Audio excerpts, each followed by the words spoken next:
Vous écoutez Bretagne 5, il est 8h15. Bretagne 5, l'invité de la matinale. Et notre invité politique ce matin est Vincent Lemot. Il est président de Guingamp-Paimpol Agglomération, l'agglomération de Guingamp-Paimpol dans les Côtes-d'Armor. Il est également maire de Plouec du Trieux. On en parlera des maires tout à l'heure et des élus de terrain. Il est en direct avec nous ce matin. Je l'en remercie. Bonjour. Bonjour. Alors nous allons parler de beaucoup de choses ce matin, mais je crois pouvoir m'avancer en disant que je reçois un homme combatif ce matin et encore un petit peu en colère peut-être. Je pense que, oui, l'état d'esprit après cette séquence estivale a laissé un peu d'amertume dans la bouche et surtout les derniers événements de ces jours-ci où effectivement j'ai eu quelques montées de pression et qui font que effectivement parfois je peux être en colère. Alors la colère, on va l'expliquer à nos auditeurs, hein, c'est cette question de l'hôpital de Guingamp, hôpital qui pourrait être reconstruit sur le site même de l'ancien établissement, alors que, si je résume, vous aviez proposé un autre site, une autre construction ailleurs et une réhabilitation de ce bâtiment pour faire autre chose. Est-ce que j'ai bien résumé ? Oui, et avant d'arriver à ce point-là, qui est le dernier élément de crispation, je voudrais dire que les élus locaux sont des élus responsables et des élus bretons en particulier, ce sont des élus qui savent se taire et qui savent respecter l'autorité. Donc je tiens à le dire parce que on pourrait croire que les colères peuvent être gratuites. Non, les colères parfois elles sont fondées et lorsqu'un élu breton se fâche, il a bien des raisons. En général, il va se taire l'élu breton. Il va se taire, il va travailler et il va essayer d'arriver à une solution sans aller sur la place publique et forcément expliquer les problèmes. Pour autant, là, on voit bien que la situation a changé vis-à-vis des élus. Les élus, aujourd'hui, ils sont mis au devant de la scène, ils sont sur la place publique, ils sont sans cesse mis sous pression. Et à un moment donné, on dit « ça suffit ». Donc nous, ça fait depuis 6 ans qu'on essaye de dire à l'agence régionale de santé que ça suffit concernant l'hôpital de Guingamp. Nous voulons avoir des réponses, pas simplement des questions auxquelles on donne une réponse, désolé pour mes amis normands, mais peut-être ben oui, peut-être ben non. Non, nous souhaitons avoir une réponse concernant l'avenir de l'hôpital de Guingamp. Oui pour la construction d'un hôpital neuf, oui pour le maintien de la maternité, oui pour le maintien des urgences, oui pour le maintien de la chirurgie. Et là, depuis plusieurs mois, nous étions en discussion avec les cabinets des ministères, Rousseau puis Valto. Nous étions en discussion avec la directrice régionale de la santé. Voilà. Nous étions également en discussion avec l'hôpital de Guingamp. J'ai eu des mails de l'hôpital de Guingamp pour me dire à plusieurs reprises qu'il nous fallait définir et qu'il leur fallait un terrain parce qu'ils considéraient que la construction sur place était impossible. Donc nous avons travaillé, j'ai mis en place des instances de concertation au niveau de l'agglomération, j'ai fait délibérer le conseil d'agglomération sur le sujet avec un vote formel, 86 voix pour et 2 abstentions, le maire de Pabu et un médecin hospitalier de Saint-Agathon, et nous avons remis la copie du travail demandé par l'ARS. Et ce travail, en fait, n'a servi strictement à rien, puisque j'ai participé à une réunion du conseil de surveillance qui suivait, en fait, une autre réunion qui suivait le conseil de surveillance, où on a découvert que ce qui était demandé à l'agglomération depuis plusieurs semaines, c'est-à-dire un terrain neuf, avec une construction neuve, et ben en fait, ce projet-là n'était pas nécessaire parce qu'ils considéraient qu'une reconstruction partielle, c'est-à-dire des EHPAD qu'il est nécessaire de restructurer, peut-être un bâtiment dans 10 ans, concernant la médecine en général, voilà, de considérer. Donc, on n'est plus sur le projet à 150 millions d'euros, là, on est sur un projet à 25-30 millions d'euros. Donc, on est aujourd'hui face à une situation ubuesque où on nous a fait travailler pour rien, en fait. Voilà. Et c'est là où les élus, à un moment donné, ont dit stop. On peut pas être pris pour des perdreaux de l'année systématiquement avec l'agence régionale de santé. Certes, elle nous consulte, mais elle ne nous écoute jamais. Voilà, juste de la consultation, de l'économie aussi, hein, parce qu'il s'agit d'économie, hein, on l'aura bien compris, et surtout des décisions qui sont prises en amont. Finalement, vous n'avez peut-être, alors vous allez me corriger si je dis des bêtises, mais vous n'avez peut-être plus votre mot à dire finalement. D'une certaine manière, couplé au déféré préfectoral qui a conclu à une suspension de nos arrêtés pour l'accès de nos concitoyens à la santé publique dans nos territoires. Donc là, le préfet a considéré que juridiquement, je le dis bien, hein, nous étions incompétents. Mais le terme incompétent, qu'il soit pris ou choisi de façon juridique ou morale, je peux vous dire que ça fait mal. D'autant qu'ici se succèdent au micro beaucoup d'élus, beaucoup de personnel politique, de quelque sensibilité que ce soit, et on entend toujours le sujet de la santé revenir, l'accès à la santé dans les campagnes, l'accès à la santé en Centre-Bretagne, dans le Trégor, ça revient très souvent. Il y a une forme, on va dire, de glissement entre ce que perçoit l'État et ce qui se passe réellement sur le terrain. Je pense qu'on est aveuglé par les enjeux financiers dans notre pays et sur cette question de la santé en particulier. Alors que la santé, c'est la possibilité de vivre ou de ne pas vivre en fonction des moyens qu'on va y attribuer. Et nous sommes aujourd'hui sur un territoire costarmoricain et a fortiori un territoire guingamp-paimpolais qui sont les plus en souffrance de Bretagne. Et en France, nous avons des indicateurs de santé qui sont très dégradés. Et nous ne sommes pas d'accord avec l'analyse qu'a pu déployer la préfecture des Côtes-d'Armor lors du déféré, mais cette analyse, elle est aussi d'une certaine manière corroborée par l'agence régionale de santé. Que le préfet agisse et fasse son contrôle de légalité, c'est une chose, et je respecte totalement le travail de la préfecture, mais que l'agence régionale de santé ne puisse pas considérer à un moment donné les faits matériels prouvés par la presse, par les médias, par les élus qui sont en première ligne. Et comme on dit souvent, les maires sont à portée de baffe de nos concitoyens ou à portée de soins de nos concitoyens. Donc ne pas nous entendre, ça fait mal. Et on a l'impression de ne servir plus à rien, alors que dans le travail au quotidien, nous sommes les premiers acteurs du service public de l'État. Nous sommes des agents d'État et nous avons chevillé au corps cette envie de faire bien pour nos concitoyens. Et là, effectivement, on ne nous écoute pas et on nous envoie au tribunal administratif pendant l'été et après, on apprend que des réunions ont eu lieu sans les élus. Je peux vous dire que là, c'est jamais 203, on y est. D'une certaine manière, on a franchi un cap. Alors, au-delà de ça, je constate que la nouvelle ministre, Madame Darrieussecq, elle a dans son titre de ministre de la Santé et de l'accès aux soins. Pour moi, c'est la victoire des élus locaux d'avoir l'accès aux soins dans le titre de la ministre. Ça montre que l'ARS, les autorités locales n'ont pas pris la mesure effectivement de cet enjeu, mais le gouvernement Barnier, c'est une intention positive que je leur attribue, ils ont constaté que l'accès aux soins était une difficulté et c'est dans le titre de la ministre. Donc je pense qu'on a gagné politiquement la partie. Alors justement, vous me donnez une transition toute simple, puisque j'allais vous poser la question du nouveau gouvernement, le gouvernement Barnier qui prend ses fonctions, avec, on l'a vu, des élus de terrain. Alors après, on peut commenter évidemment la composition de ce gouvernement et la feuille de route qui sera donnée le 1er octobre, puisque Michel Barnier prononcera à ce moment-là son discours de politique générale. Mais pour vous, c'est plutôt déjà des signaux positifs. Alors, sur la santé et plus largement, est-ce que c'est un gouvernement finalement qui trouve faveur à vos yeux ? Les élus de terrain que nous sommes, on constate, et de région, les élus de région, on constate que la situation est vraiment grave. L'ambiance est lourde dans nos villes et dans nos campagnes. On n'a pas le droit de rigoler, on n'a pas le droit de jouer, on n'a pas le droit de perdre du temps, on n'a pas le droit de sombrer dans les petites polémiques.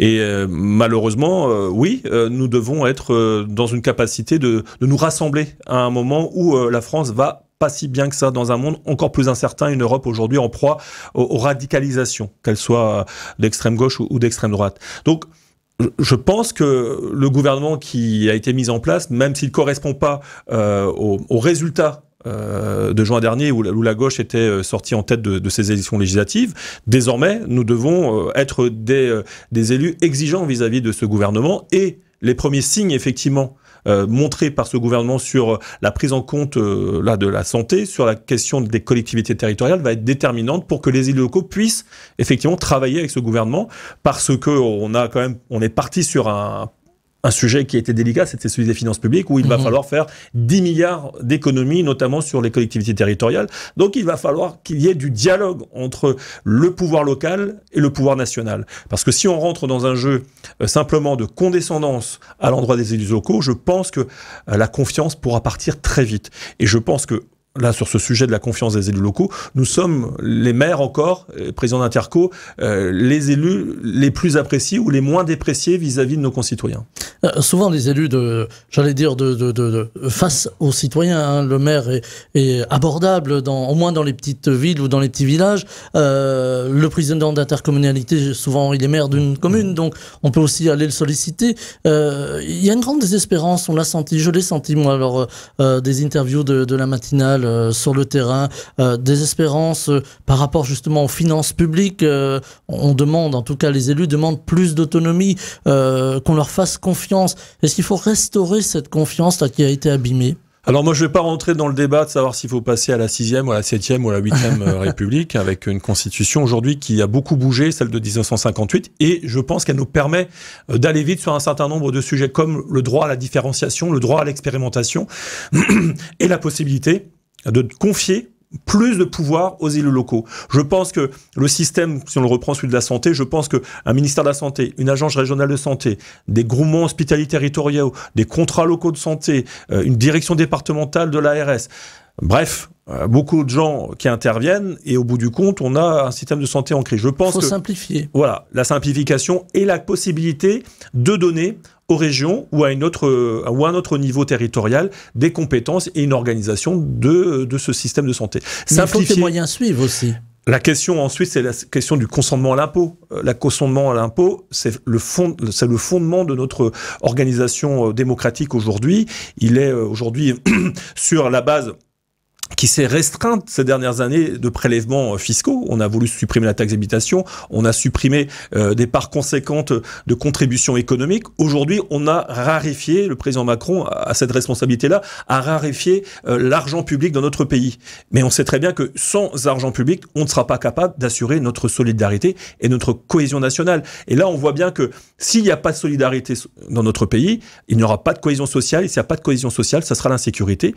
Et je fais le lien, moi, par le manque d'impôts, le manque de services publics. Et si on réintroduit plus de services publics dans nos territoires et dans notre pays, je pense qu'on réglera une partie des problèmes que vivent nos concitoyens de sentiment de délaissement et de déclassement. Mais il faut assumer, effectivement, ceux qui ont le plus de moyens doivent pouvoir aussi contribuer le plus. C'était le sens, en tout cas, que donnait François Hollande lorsqu'il voulait renforcer les tranches les plus élevées de l'impôt sur le revenu. Donc, aujourd'hui, je pense qu'il y a une réforme fiscale à faire. Le Premier ministre a donné des intentions, en tout cas sur le sujet, Monsieur Barnier. Donc, je pense que la gauche ne peut être que favorable dès lors qu'on pourra ainsi faire contribuer les plus riches dans notre pays. Voilà, une forme de solidarité nationale finalement. Réinventer la solidarité nationale, être sur la prise en compte des pouvoirs locaux dans la mise en œuvre des politiques nationales, et ne pas être simplement des petits opérateurs pour le compte de la République. Nous sommes des opérateurs au même titre qu'un préfet, au même titre qu'un ministère. Le maire dans sa commune a une autorité, donc il faut le protéger, il faut le garantir, il faut le respecter, comme le président de région, comme le président de département, et leur donner la possibilité de définir leurs moyens et définir leur action dans un cadre républicain. Je pense que ça serait une nouvelle étape de la décentralisation qu'il nous faudrait, mais avec les moyens qui seraient afférents. Mais là, on doit mettre tout le monde autour de la table. C'est pas simplement qu'un système condescendant. Voilà, c'est ce que j'allais vous poser comme question, Vincent Lemot. C'est est-ce qu'il faut plus solliciter au niveau de l'État les élus de terrain, les maires, les conseillers d'agglomération ou les présidents d'agglo, les présidents de région? Est-ce qu'il faut les écouter? Parce qu'on a le sentiment que là aussi, la communication passe pas bien. C'est le problème français de l'action descendante. À un moment donné, on a des instances de concertation qui, pour moi, aujourd'hui, c'est des instances où on peut souvent perdre notre temps, 1h30, 2 heures de discussion, sans avoir pour autant une idée de ce qu'on va faire après. Beaucoup de réunions, finalement. Pas mal de réunions auxquelles on ne peut pas participer parce que l'agenda concernant nos compétences est bien là. Et il faut assurer ses compétences, mais nous pourrions user, je pense, différemment notre temps dans des instances à caractère décisionnel. C'est ce que j'ai dit à l'ARS. Ils ont refusé d'ailleurs. Ils m'ont dit, par exemple, sur le sujet de l'hôpital de Guingamp, qu'il y avait suffisamment d'instances. Non. Moi, je demande un comité de pilotage décisionnel, c'est-à-dire que au bout du compte, il y a un caractère délibératif de notre discussion, parce que parler pour ne rien dire, c'est frustrant et c'est énervant, on perd notre temps. Donc moi, je demande qu'on ait maintenant des réunions avec l'État à caractère décisionnel, délibératif, et qui engage pour une réunion suivante où on va parler d'autre chose et on va avancer. Parce que non, les élus locaux perdront plus leur temps dans des réunions qui ne servent pas à grand-chose. D'autant qu'il y a eu une alerte. On a eu les élections européennes en juin, les législatives après la dissolution en juillet, et à chaque fois, les Français qui ont voté, qui ont exprimé leur colère, parfois voté à gauche, mais aussi voté à l'extrême droite. On voit beaucoup, on voit en tout cas le Rassemblement national gagner du terrain à chaque élection. Est-ce que c'est quelque chose, j'ai posé la question là aussi à quelques-uns de mes invités, mais est-ce que c'est quelque chose qui vous interpelle, qui vous alerte finalement? Mais voyez-vous, moi je suis en colère ou je suis fâché. Et mes idées sont bien posées dans ma tête. C'est pas une colère pour simplement passer dans les médias et pour dire que Vincent Lemot est un homme en colère. Non, c'est parce que effectivement, au bout du compte, on est tout simplement des citoyens et des citoyennes. Chaque matin, on vit notre vie de papa, de citoyen, d'usager, de client, et on rencontre les gens.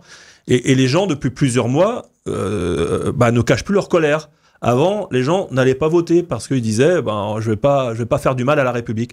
Aujourd'hui, ils ont passé un degré supplémentaire en disant on n'est vraiment pas entendu, quoi. Ou même mieux écouté.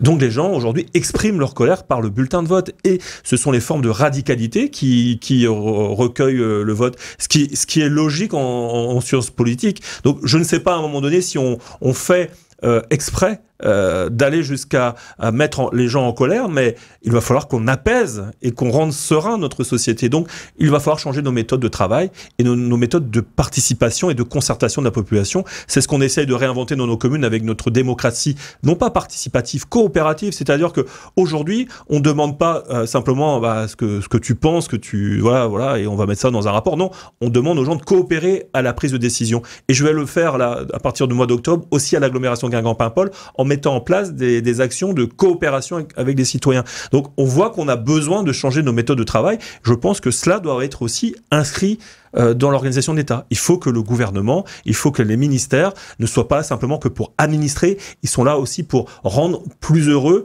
plus sereins nos concitoyens. Et ça, c'est une mission des politiques. C'est une forme de décentralisation citoyenne, si j'ose le terme. Complètement. Je pense que la nouvelle étape de la Ve République, c'est que le citoyen doit désormais coopérer à l'action publique et être partie prenante de la décision. Comme je vous le disais à l'instant, même si nous ne sommes pas compétents, nous, maires, pour définir la politique de santé publique dans nos territoires, on peut y participer par des réunions parfois fantoches, je le dis clairement. Cependant, l'État pourrait nous amener naturellement à participer à la décision. Et c'est là où effectivement, il y aurait un plus dans l'organisation politique de notre territoire et de notre pays. Pareillement pour les citoyens. Les citoyens peuvent aussi rentrer dans la décision. Et je pense que ça enlèverait la frustration du sentiment ils nous écoutent pas, on ne sert à rien, ils font ce qu'ils veulent. Et d'une certaine manière, ils pourraient ainsi se réapproprier la décision. Et de regarder aussi que c'est complexe, parfois, de décider.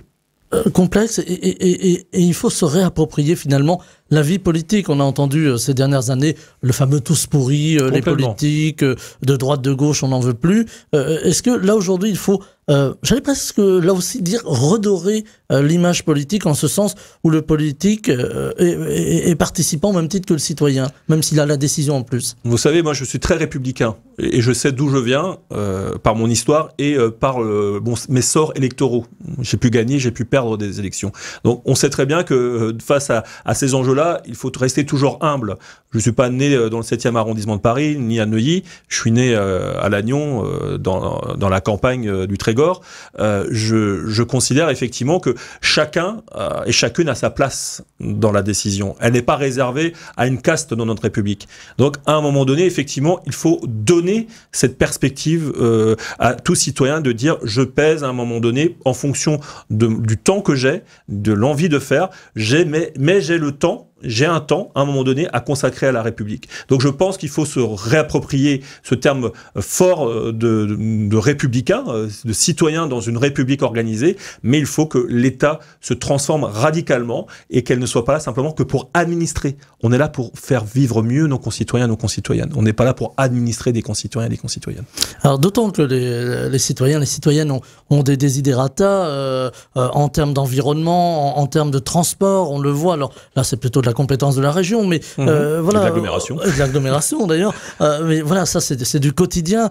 Les grands enjeux de l'environnement qui ont des répercussions, on l'a vu ces temps derniers avec une météo très changeante, très capricieuse. Il y a aussi des demandes culturelles. Là, on le voit avec la langue bretonne également et les écoles d'Iwan qui ont du mal à faire face financièrement. Là aussi, tout ça, c'est des demandes qui vont vers les élus, vers l'élu que vous êtes. Comment arriver à satisfaire tout le monde finalement ?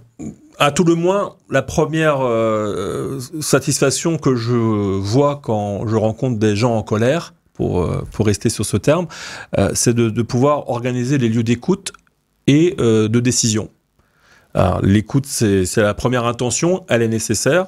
Donc ils sont satisfaits de voir cette action.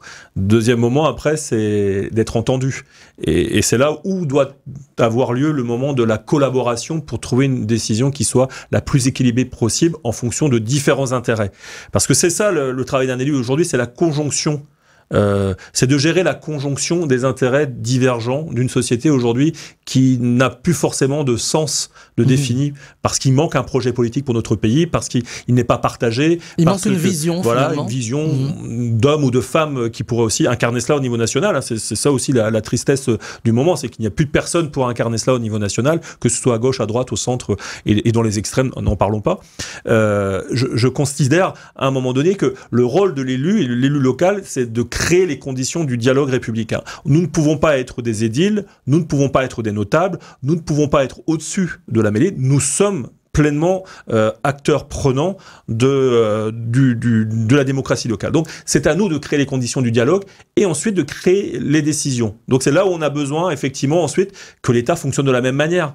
Parce que là on voit bien qu'à un moment donné quand on a organisé notre concertation locale, on bute sur des problématiques. Regardons le cas d'Iwan. Aujourd'hui, nous sommes réunis avec le conseil départemental, on s'est réunis avec le conseil régional, l'agglomération est présente, le maire de Plaisidy est présent pour l'avenir du collège de Plaisidy, mais il y a des règles de droit qui achoppent au niveau du fonctionnement de l'État. C'est-à-dire que on ne peut pas financer une école privée dans n'importe quelle condition. On peut l'entendre, mais comme républicain, comment aujourd'hui associer le maximum des volontés de nos concitoyens, nos concitoyennes autour de l'école laïque libre et gratuite, qui est déterminant, sachant qu'il existe des écoles privées à caractère confessionnel et d'autres à caractère laïque.